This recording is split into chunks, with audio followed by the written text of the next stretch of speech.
anak-anak, bagaimana kabarnya hari ini?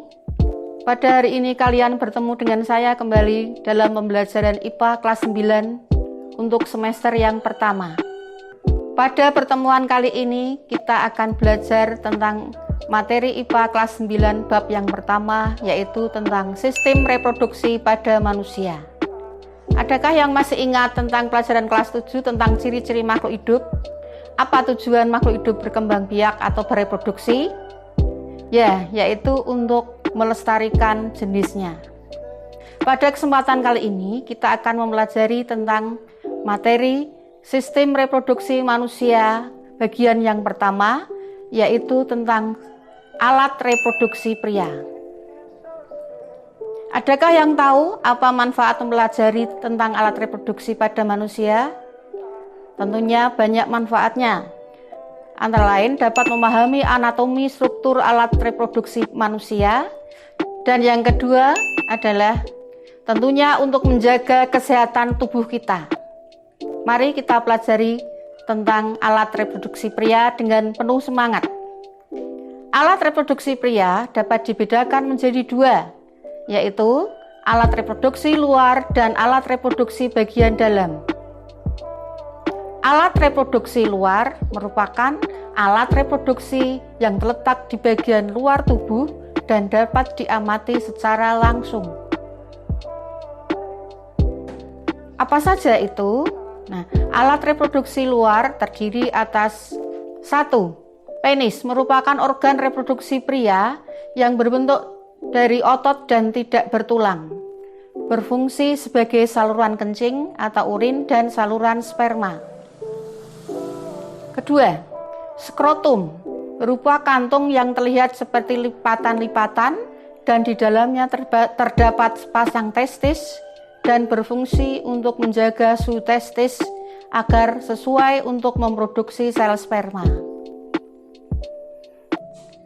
Alat reproduksi bagian dalam yaitu alat reproduksi yang terletak di bagian dalam tubuh dan tidak dapat diamati secara langsung.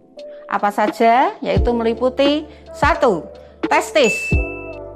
Testis berjumlah sepasang dan merupakan bagian yang berbentuk bulat telur dan berfungsi untuk memproduksi sel sperma dan hormon testosteron. Kedua, epididymis. Apa itu? Yaitu merupakan saluran yang keluar dari testis yang panjangnya kurang lebih 4 cm sebagai tempat pematangan dan penyimpanan sel sperma sementara. Ketiga, vas deferens atau yang disebut saluran sperma merupakan saluran kelanjutan dari epididymis dan berfungsi membawa sel sperma menuju ke uretra. Keempat, uretra merupakan bagian akhir dari saluran sperma yang berfungsi sebagai saluran untuk keluarnya sperma dan urin. Kelima, kelenjar vesicula seminalis. Apa itu? Yaitu merupakan bagian yang berbentuk seperti kantung kecil berukuran kurang lebih 5 cm dan terletak di belakang kantung kemih. Berfungsi menghasilkan zat-zat yang diperlukan untuk perkembangan sel sperma. Keenam, kelenjar prostat. Apa itu, ada yang tahu? Kelenjar prostat merupakan bagian yang berbentuk seperti kue donat, terletak pada bagian bawah kandung kemih dan berfungsi menghasilkan cairan yang bersifat asam yang berfungsi untuk menjaga sperma tetap sehat. Ketujuh, kelenjar Cowper merupakan bagian yang berbentuk seperti kacang terletak di bawah kelenjar prostat, berfungsi menghasilkan lendir cairan yang bersifat basah.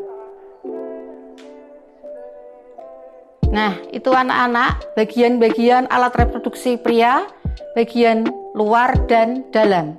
Untuk lebih memahaminya, maka kalian pelajari gambar alat reproduksi pria pada gambar di bawah ini.